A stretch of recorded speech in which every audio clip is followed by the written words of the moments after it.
Hi, sweet beans. Welcome back to Wild Geese. I'm your host, Anna.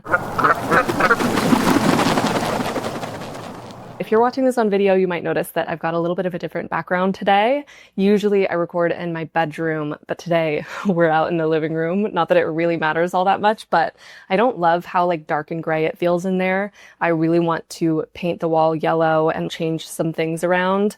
I've got to say, interior design is a place where my taste and my skills, there's quite a big gap between those two things. So I just moved out here because I'm a little bit happier with the amount of sunlight in this room and the background in general. This collage behind me is a giant goat in a tiny house.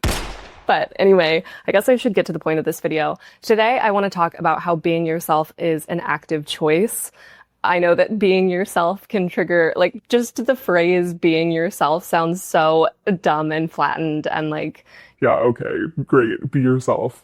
But I want to talk specifically about how being yourself sometimes involves making decisions that might disappoint other people. It involves making decisions that are risks that might end in disappointment for yourself. And in thinking about all of this, I've kind of landed on this idea of decentering disappointment entirely from my decision-making process, making sure that the decision is not being hinged on my fear of disappointing other people. Over the weekend, I called my baby niece. I say baby, but she's almost 3 years old now. And I was having a conversation with her, and my boyfriend's mom came onto the phone and she asked my baby niece, "Do you like to make art?" She asked this because she's an artist and she used to be an art teacher. My baby niece looks at her and goes, "No." She's like, "No, I do not like to make art. Thank you for asking." It just made me laugh so hard because I was like, it's so funny that when we're young, we don't have the social scripts yet that tell us I should answer this question in this certain way. There was no context there. She's a 3-year-old that didn't know that this was an art teacher asking her that question. But more than anything, I feel like every time I hang out with her, I'm reminded that kids at that age don't even need to be told to be themselves because they literally don't know how to do anything else. She's not afraid to disappoint anyone with her answer because she's kind of not even aware of anyone's disappointment except for her own when it happens. I don't think she goes around anticipating her own disappointment either. So while I definitely don't want to flatten this conversation into you don't owe anyone anything, because I don't believe that. I fundamentally think that that's complete bullshit. I think we owe the people in our community quite a lot, actually. But in this episode, I am specifically talking to people who tend to prioritize other people's perception of them over their own values, desires, opinions, whatever. And I say that disclaimer because I was listening to this episode of So True with Caleb Huron, and he was talking about how there's this big problem where people will take in advice online and never do a self-inventory of whether that advice is for them or not. They never ask, is this for me? Should I be projecting my own lived experience onto this? Or is this person not talking to me at all? I think that self-inventory is a very necessary step anytime we're taking in advice from anyone. The example that Caleb gave was listening to advice from someone that was saying you should unplug and prioritize yourself. You don't need to answer all of those messages, whatever. And Caleb was like, I didn't need that advice. That is my default. My default is to unplug and to fail to follow up with people. That person was not talking to me. So I think when we're talking about being yourself and being more of yourself by being willing to make decisions that disappoint other people, you kind of do have to ask yourself, am I already a person who doesn't think much about the prospect of disappointing other people in my decision-making process? And could I actually benefit from the opposite advice to think a little bit more about other people? And honestly, the fact that no advice we see online will ever be truly universal is why I'm a huge proponent of therapy and why I'm really happy to talk about today's sponsor, NoCD. Have you ever replayed a conversation in your head for hours trying to figure out if you said something wrong by accident and just can't remember? You get hit with this worry that you could have offended someone or accidentally been inappropriate. And suddenly you're trying to recall every word, every pause, every facial expression, trying to prove to yourself that everything is okay. That's called mental review, and it could actually be a sign of OCD. A lot of people don't realize that, though, because OCD is widely misunderstood. It's not all about liking things organized like the stereotypes make it seem. It's a serious condition that shows up through unwanted, intrusive thoughts and behaviors you do to try and make the distress from those intrusive thoughts go away. What makes OCD so tricky is that a lot of its symptoms, like mental review, can be invisible or hard to spot. And OCD can be really debilitating, but with the right knowledge and the right kind of specialized therapy, OCD is highly treatable. So it doesn't have to be that way. Standard talk therapy isn't recommended for OCD. It can actually make it worse. What does work is ERP, exposure and response prevention therapy, which was designed specifically to treat OCD. That's why I want to tell you about NoCD. NoCD is the world's leading OCD treatment provider, and they accept insurance for over 138 million Americans. All of their licensed therapists are specifically trained in OCD and ERP, and they work with you in live virtual sessions. And between those sessions, you're not on your own. You can message your therapist, join live support groups, and use tools in the NoCD app anytime you need support. So if any of this sounds familiar, visit nocd.com and book a free call with their team to learn how NoCD can help. That's nocd.com, and the link is in the description. This is a text post by Lovely V on Tumblr, and it says, "When I was told to just be yourself as a kid, I thought it was a passive thing. Like, oh, easy, I just have to sit here and be myself. But the reason so many people think that being yourself is bullshit advice is because you actually have to make active choices to do this, and it will make your life more fun. You have to wear t-shirts of bands that were popular 10 years ago because you like them. You have to do your hair in a way that you find cute and comfortable, even if it's so 90s. If your friend says a food you enjoy is gross, you can't be afraid to admit you casually disagree. You have to do hobbies you're interested in, even if you're bad at them. And you can't feel like you have to get good at something before you tell people it's an activity you do. You have to read manga and comic books in public and get piercings your relatives think are unattractive. You don't have to tell people you dislike that you dislike them, but you don't have to give them your time and attention either. You have to rewatch that kid show you're nostalgic for, even if you're in your 30s. You have to change your name if you hate it, even if only a few close friends can know. You have to get fun, girly drinks at the bar. You have to order hot chocolate when you don't like coffee and black coffee when you don't like sweet things." And then someone responded, "First, you have to realize that yourself is a construct built by the decisions you make. Then it becomes clear that being yourself is a deliberate and intentional practice, not a passive state of existence." The reason I want to talk about this today, wow, did you just hear my knee pop? Talk about this. I don't know if you could pick that up from this microphone, but oh, my knee just popped. Anyway, the reason I want to talk about this today is because I opened that Q&A inbox, the wildgeesepod@gmail.com. I think that's what it is. I don't know. I'll have it in the episode description.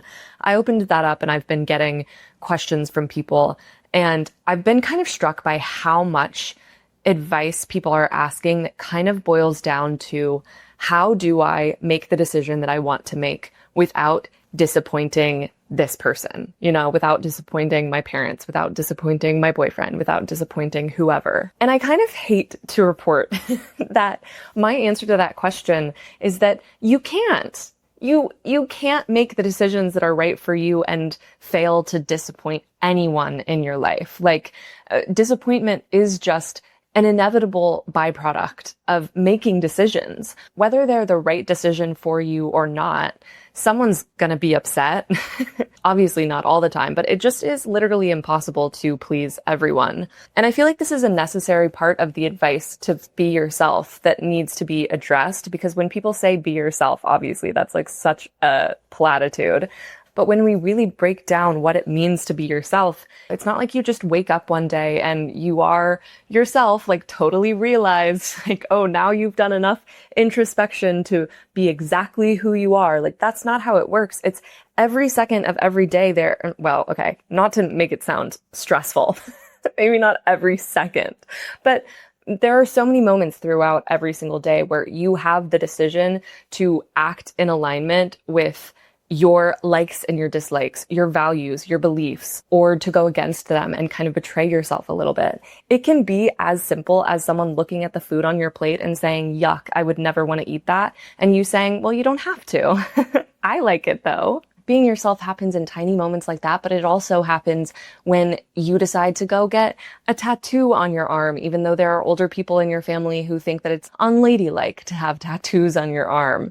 To consciously decide, this is how I want to express myself, this is how I want to show up in the world, often does require maybe letting other people be a little bit uncomfortable with your decision. And I just think anticipating other people's disappointment ends up being 9 times out of 10 a really shitty use of my imagination. And if I think about making like a big life decision or saying something publicly, I can clock who the first person is that pops into my mind that I am afraid will judge me for that thing. And I know that I am using that person as an excuse to self-monitor and shrink myself. And I don't want to do that. Even like I'll use the example of parents. And I am not saying that I use my parents in that way, that my parents are like the first people that pop into mind as being judgmental of me making decisions. Actually, I'm very lucky in that my parents are very supportive. But I think that I still know a lot of people at my age, and I'm in my late 20s, who it still is their parents' face that pops into their head, and they kind of judge their whole life against them. And I saw this thing the other day that was like, it's actually really developmentally healthy to disappoint your parents. Like that's part of the individuation process, you know? And when I say it's important to disappoint your parents, I feel like the classic example is going down a different career path than they would have. You know, like the classic, this isn't my dream, Dad, it's yours, a la Troy Bolton and all who came before. But there are so many other ways that you can disappoint your parents. Wait, I should just have a whole segment of this episode that's just listing off different ways to disappoint your parents in case you need ideas. You could ask for accommodations that they don't think that you need. You could wear clothing that they think is slutty. You could eat food that they don't want you to eat. You could get a pet that they don't think you should have. You could make friends that they don't approve of. You could date someone that they don't like. Am I just giving bad advice right now? What's going on? I feel like my parents are going to watch this and be like, are you good? But seriously, also I want to be cautious about this because I know that there are stricter parents and there are parents that actually use abuse in order to stop people from expressing themselves. But in whatever small way you can, I hope that you can allow yourself to defy their expectations a little bit. Do something that might disappoint them. Because if you don't, and you're always like trying to reach for the validation of that caregiver, when that caregiver is no longer in the picture, you will eventually look for other people to exert that same control over you.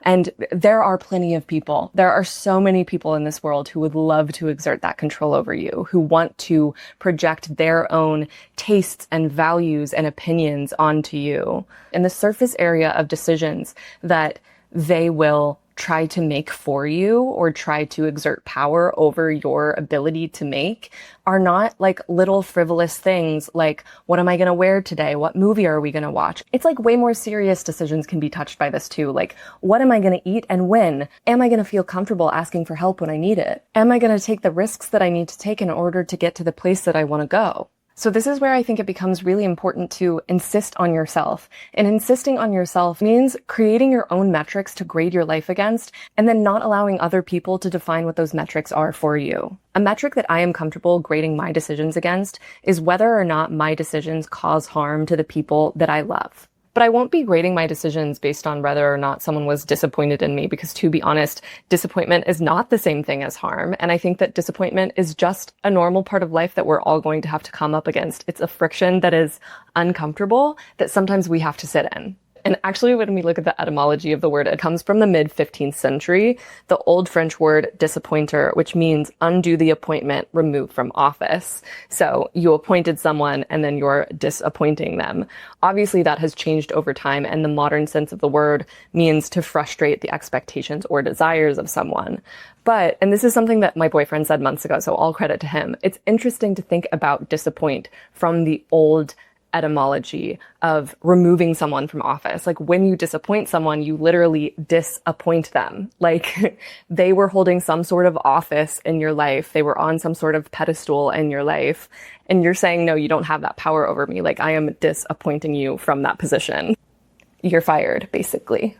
I want you to seriously ask yourself who you immediately think of when you think about making a big decision, saying something important publicly, whatever. Who is the first person that flashes into your head that you are anticipating some sort of judgment from? And then understand that you are using that person as a way to self-monitor and shrink yourself. And then you got to ask yourself if that person is a person who has a heart or a life that you admire. And if the answer is no, well, then there you go. It makes me think of this Bjork interview from 1995 where she says, "The minute I need to start pleasing 5 people, I won't please anyone. But if I only please myself, I might please 10 people, you see. The more selfish you are, the more generous you are," as contradictory as that sounds. And I know people get very antsy with that word selfish, like, oh, we don't need more selfish people, blah, blah, blah.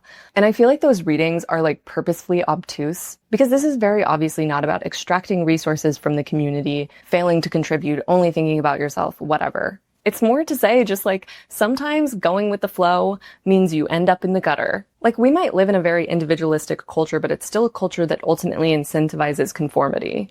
Does anyone remember Stick to the Status Quo from High School Musical? I think we often put like such an overemphasis on avoiding disappointment, other people's and our own. And we've got to start to trust a little bit more that disappointment is something that is pretty survivable, and it's not a good enough reason to stop yourself from making a decision that feels like it's genuinely in line with who you are. And that brings me to this idea of decentering ourselves, which I know probably sounds kind of counterintuitive. Like, how are we going to be ourselves while decentering ourselves? Like, how does that make sense? And the way that I think about it is we come into this world needing to be the center of someone's attention. Without that, we die. We have to be the center of someone's world. And then as we grow up, we obviously have to grow out of that position. Otherwise, we're like adult babies demanding that everyone around us bend to our will. Money, please. I'm sorry. I don't have any. Are you joking right now? I'm a little baby. No, you're a full-grown man. I'm a baby. I have no money. I can pay you in blocks. I'm a baby. But little hints of that survival instinct might stick around even after we've individuated and, disappointed our parents, done all of the things in order to become our own individual person. We can still mentally center ourselves in other people's lives in a way that really overemphasizes how much anyone is actually thinking about us at all. There's another Tumblr text post. I wonder if we could set a record. How many Tumblr text posts can I read in one episode? But it says, so much of people's need for identity is rooted in wanting to control others' perception of them. Let it go. And this led me to a Substack article called Decentering Yourself is the Growth Unlock You've Been Looking For by Matilda Lucy. And she says, time spent looking inwards, pondering what someone thought of your anecdote at dinner, or scrolling your Instagram through the lens of a new follower is time spent not making decisions, things, memories, or really anything at all. And then she cites Bruce Hood, who is a psychology professor, who suggests moving from egocentric thinking to allocentric thinking. Egocentric thinking is, of course, what we were talking about before, where you're seeing yourself as the center of the universe. And allocentric thinking is you seeing yourself as a social animal dependent on others, with every action connected to theirs. And Matilda says, of course you care what people think of you, but to care too much to the point of it impacting what you create and whether you're growing in a way that brings you joy isn't okay. Not only does it lead to inauthentic output, it also ignores the fact that your work doesn't exist in a vacuum anyway. It's actually not all about you. Approaching your growth from an allocentric point of view is to spend more time looking out than looking in. And this obviously reminded me of the Jemima Kirk meme where she gets the question that's like, any advice for unconfident young women? And her response is, I think you guys are thinking about yourself too much. I see this meme referenced so often. I've referenced it myself. And I think it stands out to people, like it sticks in people's brains because it's pointing to this deeper truth that I think Agnes Varda communicated really well. Agnes Varda is this French filmmaker and photographer and artist. And she said, the first feminist gesture is to say, okay, they're looking at me, but I'm looking at them. The act of deciding to look, of deciding that the world is not defined by how people see me, but how I see them. I think decentering yourself can mean taking yourself out of like the main character on the screen and putting yourself instead in the position of the observer. So you're going from objectified subject to observer of the world. I think there's a level of introspection that can actually be detrimental because it isolates you from the rest of the world. But we don't create ourselves in a vacuum. Like all of these intentional decisions that we're making throughout the day to quote unquote be ourselves are relational. Like I see someone wearing an outfit that I think is really cool and I use pattern recognition to figure out what about that outfit feels cool to me. And then I loop it into my own personal style. I see someone conducting themselves a certain way, and in the act of witnessing their actions, I am able to determine if that is a person who I will allow to influence my decisions or not. When our main goal is to be the main character who everyone falls in love with, we completely lose agency in that. But when I focus more on do I like them versus do they like me, do I find them interesting versus do they find me interesting, it flips the dynamic so that it's more based on like curiosity instead of performance. Being yourself is not about being able to sit down and like ace a multiple choice test about who you are and what you like, and it's all going to stay the same from one day to the next. You'll be this completely legible person. You are a person, not a brand. Everywhere I look lately, I feel like people are talking about taste and what it means to be a cool girl. And I actually really do understand why people are so obsessed with this right now. I feel like it started with people saying like, okay, taste is going to be the differentiating factor between humans and AI.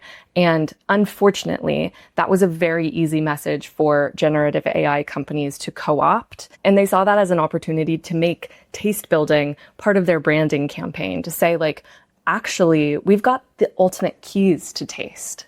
I think a lot of people, when they're using LLMs, are using it for some sense of self-knowledge. A lot of people are going to LLMs now for therapeutic reasons, to ask them questions about themselves. There was that whole thing on Facebook a few months ago where people would basically be like, make a portrait of me with all that you know about me. And it was kind of really disturbing to see how much their LLM chatbot knew about them. And so lately I've seen so many think pieces about what it means to have taste. And I think it is because we as a society are grappling with that. Like, is that something that can be outsourced? And we're talking about it so much. It feels like such a saturated topic to the point where the topic itself is starting to feel over-intellectualized and robotic. And there's something that feels very icky and sinister about big tech companies trying to take over the messaging about taste, trying to signal that they are the generative AI company that has the most taste. But when I think about taste, I think about an appetite. What do you have an appetite for? And what are you willing to say? I want to eat that. I want that on my plate. My appetite is going to be informed by the people that I love. Sure. It's going to be informed by the dishes that they've made for me, the dishes that we've made together, the restaurants that we've been to together. But at the end of the day, no one else can really tell me what I'm hungry for.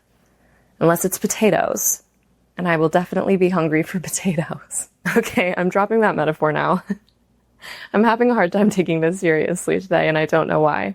But seriously, I think it's easier than ever to front that you have taste. You know, you can like sign on to some platform and it can pretend to have taste for you. But at the end of the day, that's like completely empty, and you'll be a husk of yourself if you do that. You can ask ChatGPT how to dress in a way that won't disappoint your parents and will delight all of your friends, but that doesn't mean you'll feel like yourself in that outfit. And I really do understand the impulse to do this, to like outsource decisions and have someone, like anyone else, tell you who you are. I used to be so obsessed with personality tests. I mean, we all remember BuzzFeed quizzes. And I'd spend hours going down astrology rabbit holes. Not to say that astrology isn't real. I don't have an opinion on that. But I know my reasoning for going so hard down those rabbit holes is because I just wanted to understand myself.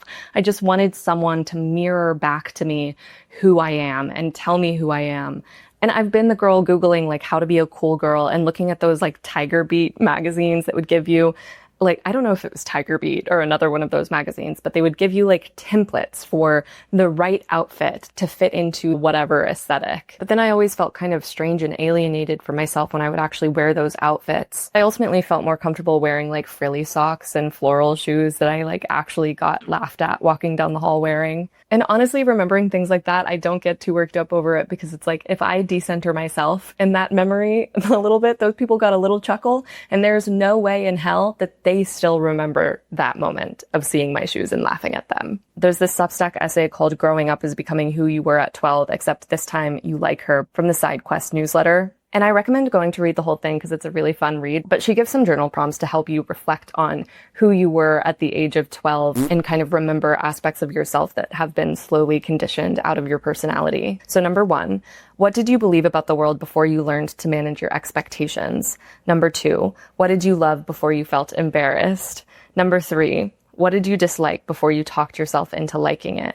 Number 4, what could you lose entire afternoons to without anyone asking you to? Number 5, what small comforts did you surround yourself with? Scents, songs, places, textures. And number 6, most importantly, what would change if you let her back in? And I just think that's fun. At the risk of thinking about ourselves too much, I mean, like, there's a balance here, right? Like, don't shut yourself in your room and decide that you need to go journal for a week straight in order to get yourself straight. Like, that's not what any of this is about. We all become ourselves in relation to other people, and there is such a thing as too much introspection, but they can be fun journal prompts. So yeah, that's all I have for you today. I hope that you're taking care of yourself, and I'll see you in 2 weeks. Bye.